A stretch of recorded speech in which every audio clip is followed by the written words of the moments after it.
Eu acho que é uma das coisas imperdoáveis que eu fiz.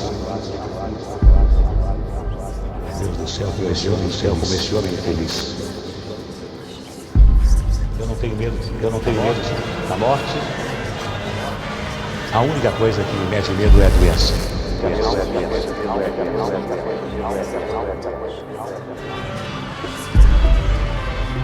Eu vou te acompanhar até o último suspiro.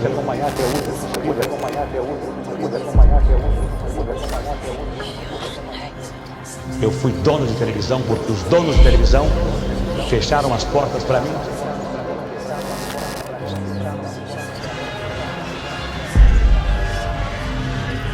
Mesmo que esta vida no pó, não teremos nenhuma razão para viver. Se o mal vencesse o bem.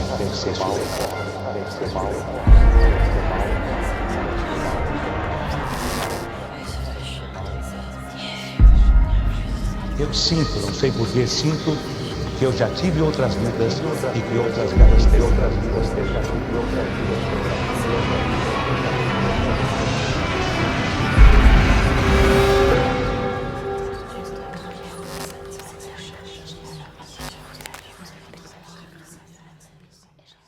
Silvio Santos é a personalidade mais falada atualmente. E por esse motivo, a sua história está sendo amplamente divulgada nos canais de televisão e também na internet. E não é para menos, ele fez a história da televisão brasileira. Claro, eu não tenho dúvida que a história de Silvio Santos é inspiradora. E eu também ia contar a história dele. Mas eu não preciso, tá cheio de vídeos por aí fazendo isso. O vídeo que você vai ver hoje, eu vou mostrar o outro lado desse comunicador emblemático. Por trás daquele sorrisinho maroto, cativante, aquele carisma inconfundível do Silvio, esconde-se uma história repleta de segredos, mistérios e fatos que são desconhecidos da grande maioria. Por exemplo, o baú da felicidade, você sabia que não era dele? Ele assumiu o baú da felicidade após uma traição. Há também a história de uma fazenda que ele comprou e ele dizia que nunca tinha ido lá, só tinha visto por fotos. Mas há relatos de fontes anônimas que ele foi sim, só que foi disfarçado. E por que será que ele dizia que se um dia ele entrasse em falência, ele seria chamado de ladrão e teria até que mudar de país? Nesse vídeo eu vou te mostrar o lado pouco divulgado, o lado oculto do maior apresentador da televisão brasileira.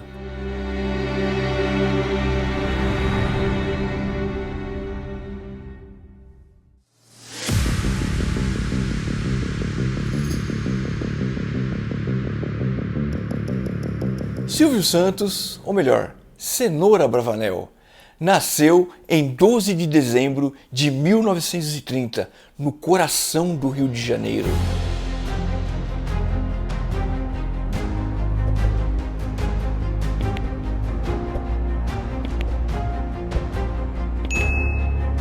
Filho de Alberto Abravanel e Rebeca Caro, imigrantes judeus, sefarditas e súditos do Império Otomano.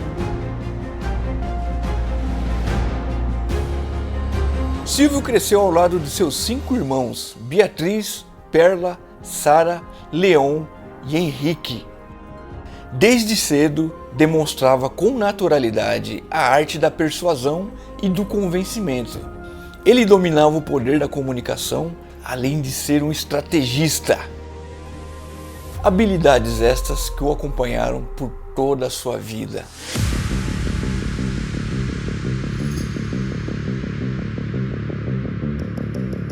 Muito antes de se tornar o rei da televisão, Silvio já enfrentava a dura realidade das ruas como camelô. Mas ele não era um simples vendedor.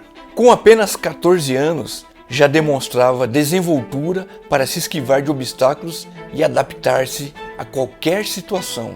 Ele observava vendedores de rua e os estudava, replicando e melhorando as suas estratégias. O tino como empresário começou a aflorar ali, quando recrutou seus primeiros funcionários para driblar a fiscalização. Ele tinha uma pessoa que trabalhava para ele, que ficava vigiando os fiscais durante o almoço, E tinha também outro que se fingia de comprador para despertar o interesse das pessoas em volta.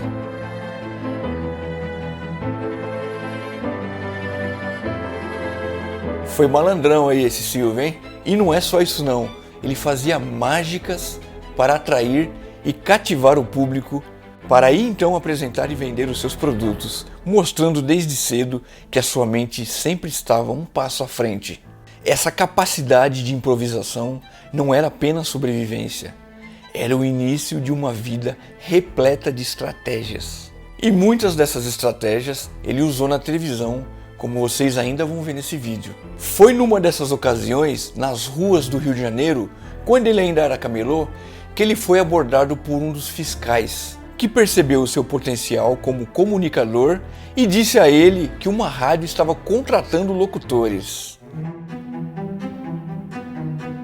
E o Silvião foi lá conferir, né?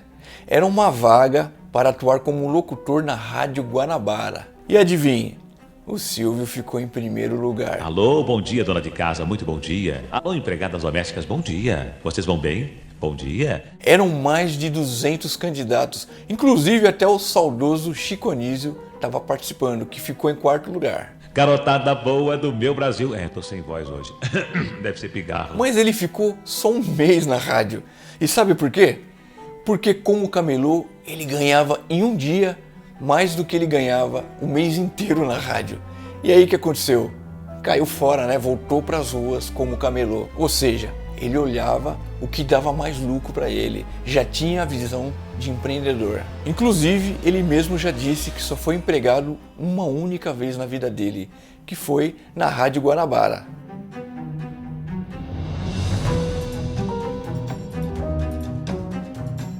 Essa convicção que ele tinha de seguir sozinho na vida profissional e ser dono do seu próprio negócio é uma coisa que estava dentro dele. Dado todo esse contexto, vamos mostrar algumas coisas que aconteceram na vida de Silvio Santos.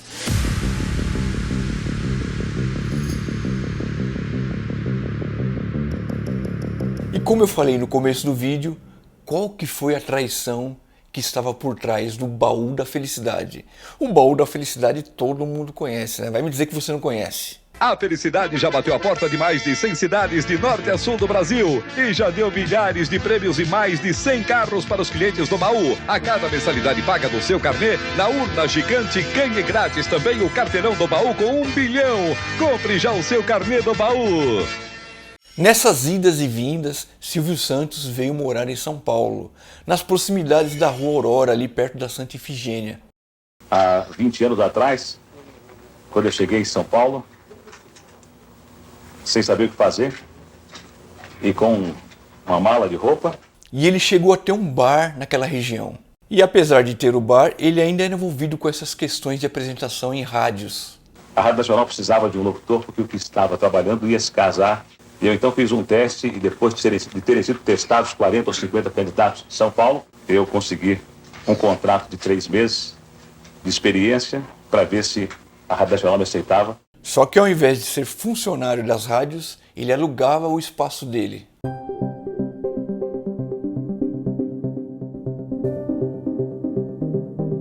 E foi então nesse período que ele conheceu Manuel da Nóbrega. E a história do baú da felicidade começava aí.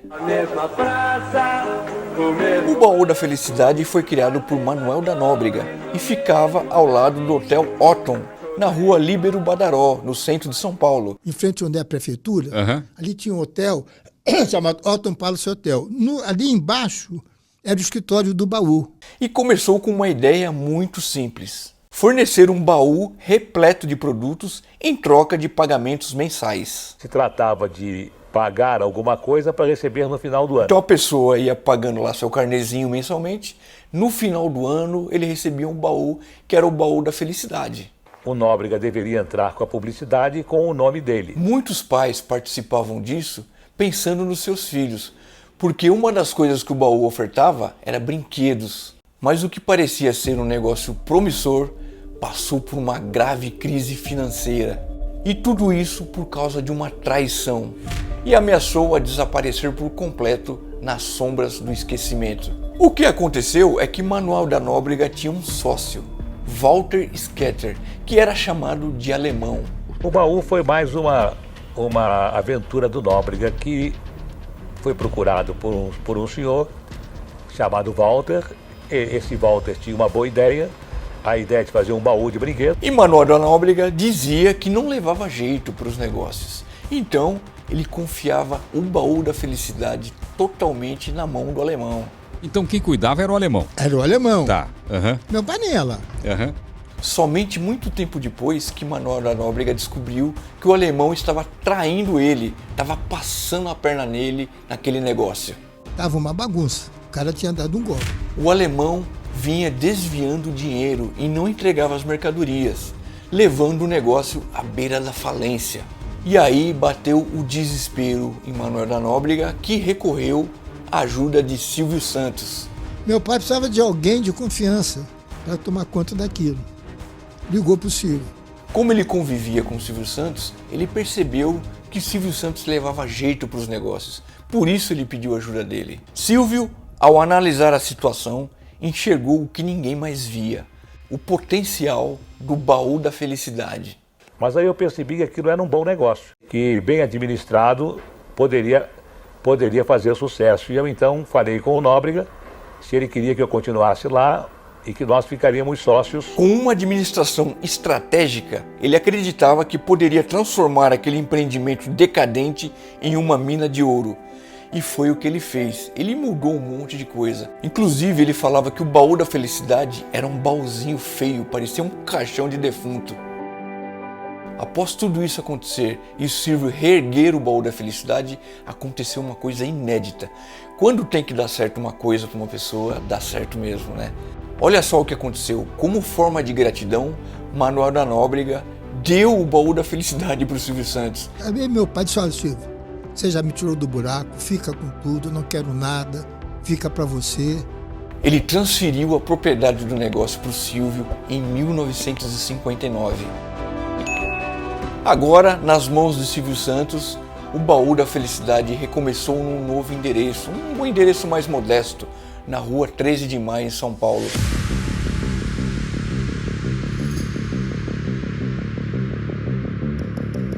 O Silvio Santos não se contentava com pouco. É claro que uma hora ou outra, ele, como bom apresentador, iria chegar até a televisão. Quando o Silvio entrou para o mundo da televisão, ele não estava apenas em busca de fama. Havia um plano muito maior. Em 1961, ele estreou o seu primeiro programa na TV Paulista, que em 1967 viria a se tornar a TV Globo. O programa se chamava Vamos Brincar de Forca.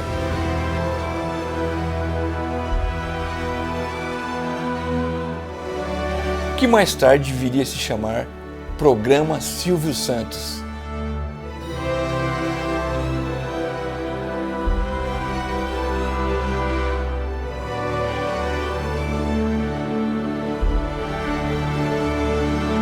E o programa deu tão certo que ele entrou para o livro dos recordes em 1993 como o programa que mais durou numa televisão no mundo inteiro. Ele alugava o horário na TV e chegou a apresentar o seu programa em 3 emissoras no mesmo período: a TV Globo, a TV Tupi e a TV Record. E o Silvio era tão malandrão que ele chegou a ter 50% dos direitos da TV Record. A partir daí, ele criou uma rede de influências que o levou a não ser apenas um apresentador, mas dono de um império midiático. Porém, grandes segredos ainda estavam por vir.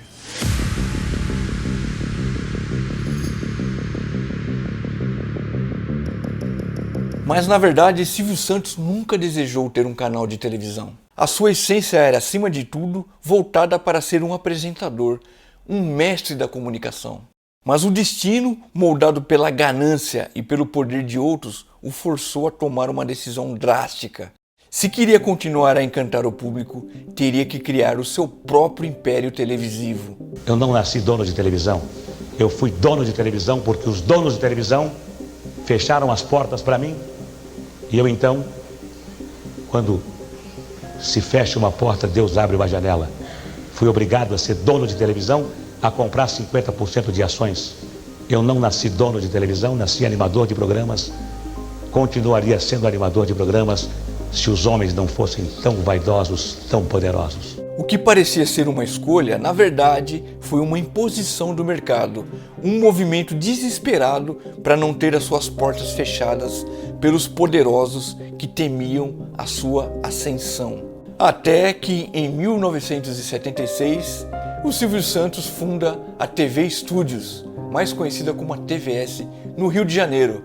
Um dos desejos do senhor ministro das Comunicações era que o Canal 11 fosse instalado rapidamente. E este desejo era uma necessidade minha e de toda uma classe. Eu parti para os Estados Unidos e fiz um investimento de 60 milhões de cruzeiros que vou pagar em 5 anos. Disse que queria todo o material pronto em 90 dias. E os diretores das duas empresas deram risada. Não acreditaram. Chegamos a esta noite de 14 de maio de 1976. Não vamos fazer uma inauguração. Vamos simplesmente começar os nossos trabalhos.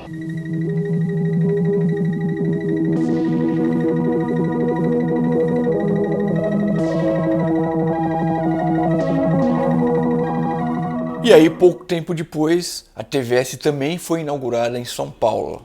E Silvio era tão estrategista que algo fora do comum aconteceu. Já com a TVS em São Paulo, pela primeira vez na história da TV, a emissora transmitiu ao vivo, em 1981, a assinatura do contrato, lançando oficialmente o sistema de televisão brasileiro, o SBT. Que hoje estou aqui, assinando este contrato com o Ministério das Comunicações e também assumindo a responsabilidade de 4 canais de televisão que se integrarão ao SBT. E eu estou feliz. Nesse momento está no ar a TVS Canal 4 de São Paulo. Incrível mesmo é ter transmitido ao vivo a assinatura da própria concessão. Fato inédito na história das comunicações.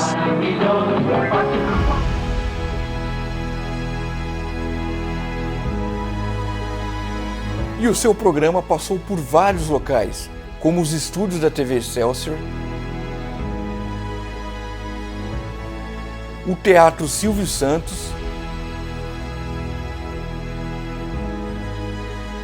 e, finalmente, em 1996, é inaugurado o complexo de televisão CDT do SBT na rodovia Anhanguera. E o Silvião já teve até participação em novelas. Ele participou em 1987 da novela Carmen, da extinta Rede Manchete. Eu peço que a dona Isaldina compreenda que É mentira dele, seu Silvio, é mentira, ele é um mentiroso de marca maior. Isso aí é uma boa vista, seu não vai na onda dele, não. Em 1987, o mestre das estratégias fez algo audacioso para garantir a audiência da minissérie Pássaros Feridos, atraindo espectadores após a novela Rock Santeiro. Ele esperou a novela acabar para poder exibir a minissérie. Enquanto isso, ele ficou exibindo desenhos. Mas você acha que a batalha aí pela audiência terminou por aqui? Nada! Olha só o que Silvio Santos fez no ano seguinte. Ele venceu a audiência da Rede Globo com a exibição do filme Rambo, Programado para Matar. Mas dá uma olhada só o que ele fez. Durante uma situação inusitada, Silvio Santos congelou a tela do SBT por 50 minutos, com uma mensagem que dizia: "Não se preocupe, quando terminar a novela da Globo, você vai ver o Rambo." O cara era fogo, né? Congelou por 50 minutos o canal de televisão dele para ficar mostrando essa mensagem. Aí o pessoal terminou de assistir a novela e foi assistir o Rambo, né? E a estratégia funcionou. Ele garantiu a liderança na audiência. Ei, Silvio Santos malandro.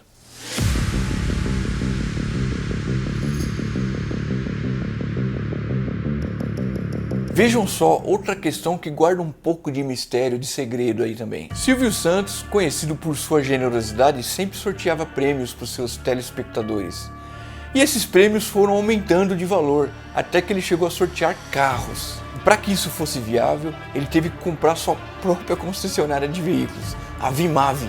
Volkswagen, Ford. Agora no consórcio Vimave você compra o veículo, moto e videocassete da marca e modelo que você quiser, com as mesmas vantagens e a economia de sempre. Consórcio Vimave, o consórcio de todas as marcas. Só que tem um detalhe, quem que é dono de uma concessionária de veículos e não aparece nunca lá? Pois é, Silvio Santos nunca apareceu na Vimave. Era uma de suas filhas que visitava e administrava o local. Mas por que isso acontecia? Qual que era o segredo do Silvio Santos?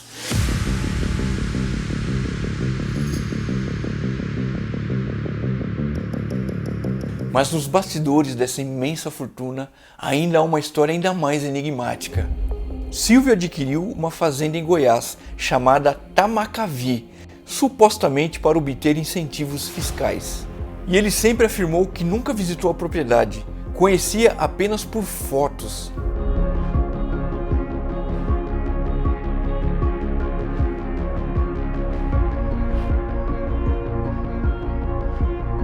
Rapaz, é igual a Vimave. Imagina, você compra uma fazenda e você nunca foi na sua fazenda. Tem alguma coisa estranha nisso, hein? Só que relatos de pessoas anônimas sugerem que Silvio Santos visitou sim a fazenda, só que disfarçado.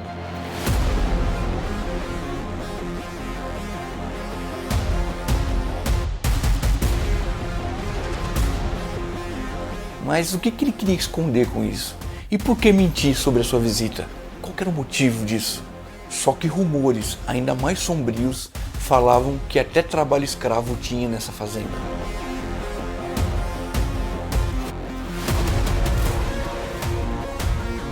Silvio Santos sempre negou.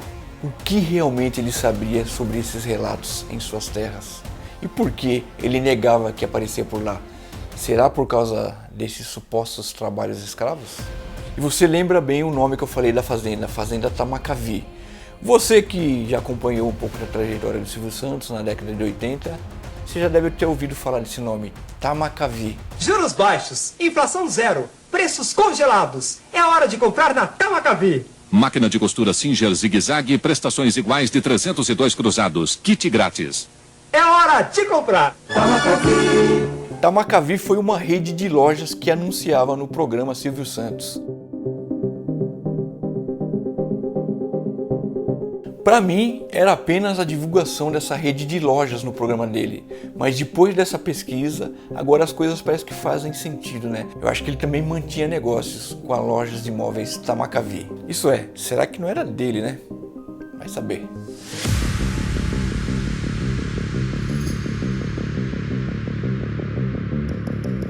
E agora eu vou mostrar para vocês também um outro negócio do grupo Silvio Santos que foi interrompido abruptamente.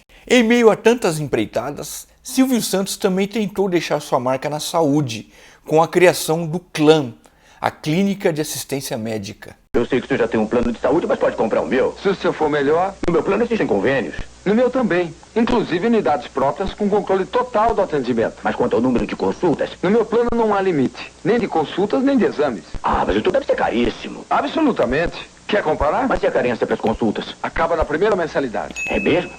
Como é que eu faço para entrar no seu plano? Faça como eu. Entre também para o clã. Seja sócio do clã. Fone 378432. Eu, na década de 80, era criança, então criança não liga para isso, né? Eu não lembro dessas propagandas. Mas essa iniciativa, que parecia mais uma de suas brilhantes ideias, tomou um rumo inesperado. Um dia, Silvio Santos, saindo de sua casa, foi abordado por um casal. Eles eram clientes do plano. E eles contaram ao Silvio que seu filho havia falecido. Uma notícia que deixou o Silvio profundamente abalado. A reação de Silvio Santos foi imediata e surpreendente. Ele decidiu vender o clã.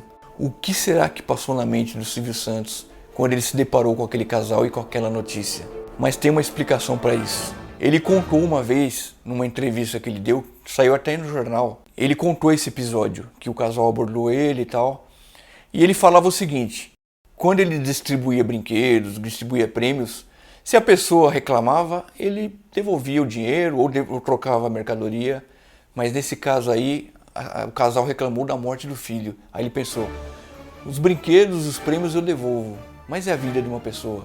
Ele percebeu que tinha uma brecha nos negócios dele que poderia ser muito prejudicial. Foi aí que ele resolveu cancelar esse plano de saúde.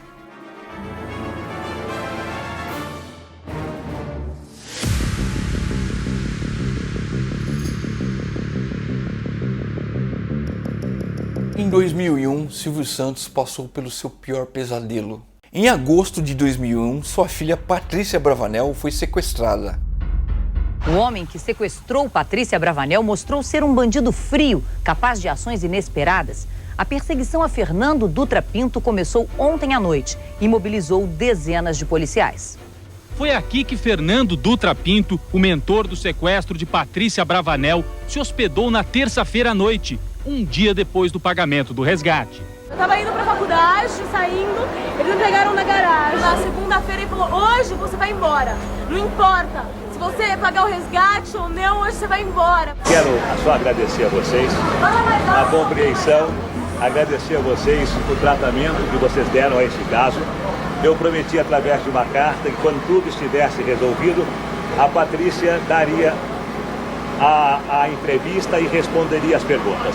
Todos achavam que a situação já havia sido resolvida, quando algo inesperado aconteceu. 2 semanas depois, o sequestrador foi até a casa de Silvio Santos, fazendo ele refém na própria casa. Por volta das 7 da manhã de hoje, o sequestrador reapareceu. Invadiu a casa de Silvio Santos, surpreendeu a família, os vizinhos e a polícia. A rua foi cercada pela polícia. Começava uma penosa negociação. O sequestrador, com 2 armas, mantinha o empresário na cozinha da casa. Chega o governador Geraldo Alckmin. A polícia diz que foi um pedido de Silvio Santos. O impressionante foi que Silvio Santos usou do seu poder de persuasão para controlar a situação e fez com que o sequestrador se entregasse e ninguém ficou ferido. No começo da noite, as autoridades que coordenaram o trabalho da polícia disseram que a participação do empresário Silvio Santos nas negociações facilitou o desfecho sem violência. Só que para isso teve que ter até a presença do governador na época, que era o Geraldo Alckmin. Tudo isso para garantir a segurança do sequestrador. Felizmente, deu tudo certo. Fernando aproveitou a presença do governador e se entregou. Silvio Santos saiu logo depois. Acompanhou o governador até o portão e voltou para casa. Tinha uma marca na testa. Acenou para as pessoas e sorriu.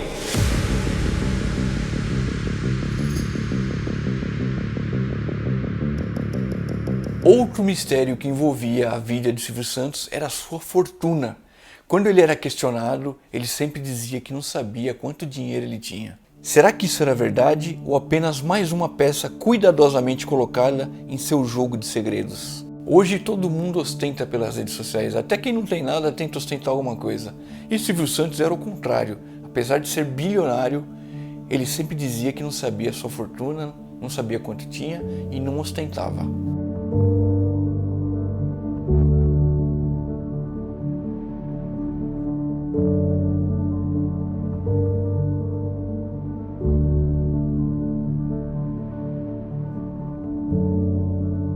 Eu particularmente acho que tem mais uma estratégia em tudo isso daí. Ele falava tudo isso daí que era uma forma de ele proteger a si próprio e também a família dele. Porque quanto mais você fala, quanto mais você mostra, mais você desperta o desejo dos outros. Então, na minha opinião, era uma forma de se proteger.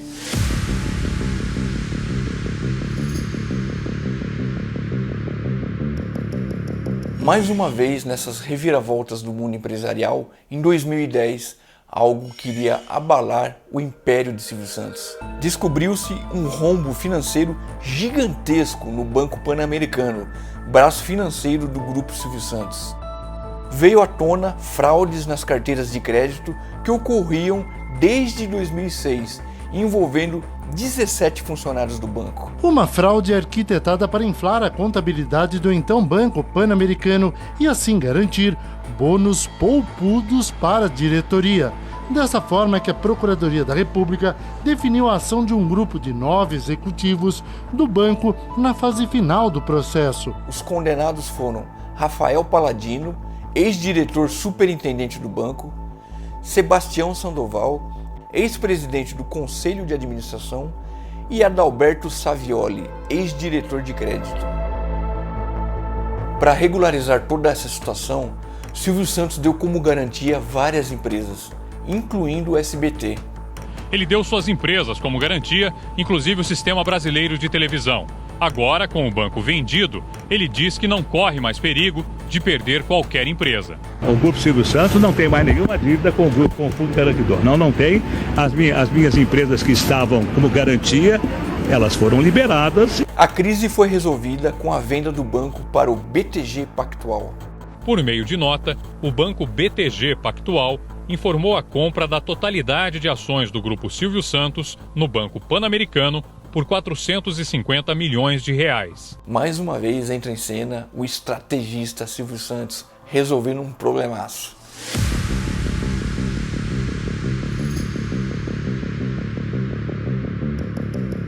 E olha só como que era o Silvio Santos. Ele dizia que se ele entrasse em falência, ele seria acusado de ladrão. Isso aconteceu durante uma entrevista a um jornal. Na época da entrevista, ele disse que se o Jorge Saad, que era o dono da TV Bandeirantes na ocasião, ou o Roberto Marinho, dono da TV Globo, fossem à falência, seria algo normal, fazia parte do jogo. Mas, se ele fosse à falência, seria acusado de ladrão e teria até que mudar de país. Ele dizia que a responsabilidade dele como empresário era muito maior a que qualquer outro, porque haviam 15 mil pessoas que trabalhavam usando o nome dele, vendendo em nome dele, e que se algo desse errado, ele teria que assumir toda a responsabilidade. Era o nome dele em jogo.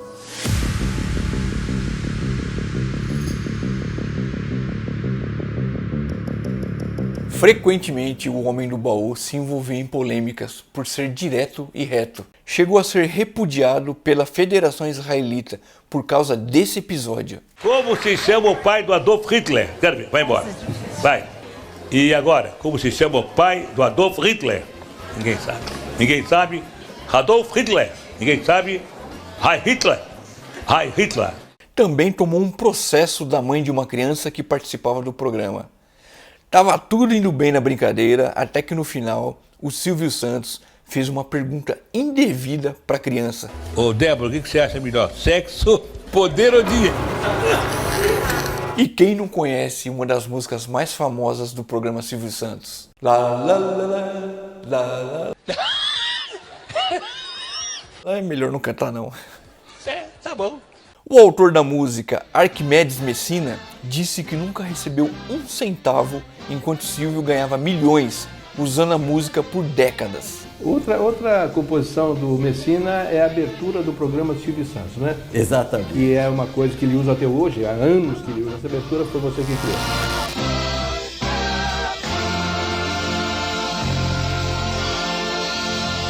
O compositor entrou com um processo e ganhou a causa. Outra convicção que o empresário sempre teve era que jornalista tinha que dar notícia e não a opinião. Jornalista não tem nada que ser investigador. Jornalista tem que dar a notícia só. Mais nada. E tem que, se possível, elogiar o ser humano para que ele seja estimulado e para que desde o faxineiro ao presidente da República todos trabalhem pelo bem comum. Vários anos depois, durante uma premiação, ele disse isso a uma de suas jornalistas. Você começou a fazer comentários políticos no SBT, você foi contratada para ler notícias, não foi contratada para dar a sua opinião. Raquel Sherazade acabou saindo e processando a emissora e também ganhou a causa. E as cenas que vocês vão ver agora, eu gravei no dia que o Silvio Santos nos deixou. Eu já tinha em mente fazer um documentário contando a história do apresentador. E na manhã de sábado, dia 17 de agosto de 2024, eu saí para filmar o complexo do SBT, lá na Anhanguera. Bom, pessoal, eu tinha reservado o dia de hoje para vir fazer as filmagens aqui para mostrar o complexo do Anhanguera aqui. E eu fui surpreendido que nessa data é o dia que o Silvio Santos faleceu. Eu tô aqui em frente a uma das portarias, né? Tem uma outra portaria aqui pro lado da Anhanguera. Infelizmente, o vídeo que eu fiz, que era para prestar essa homenagem ao grande apresentador Silvio Santos, eu tive essa surpresa dele ter falecido no dia que eu vim filmar o SBT, né? Então fica aqui a minha homenagem ao Silvio Santos, como apresentador, como pessoa, e também as minhas condolências à família Bravanel. O legado de Silvio Santos vai muito além do entretenimento.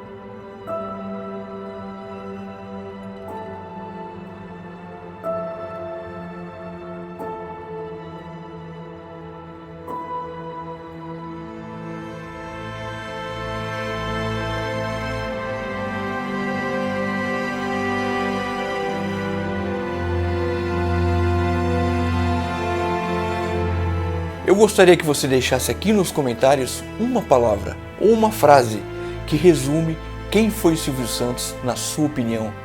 Por trás do sorriso fácil há uma história de uma pessoa determinada, um pai de família, alguém que sempre demonstrou se importar com o próximo. E eu termino esse vídeo perguntando, afinal, quem foi Silvio Santos?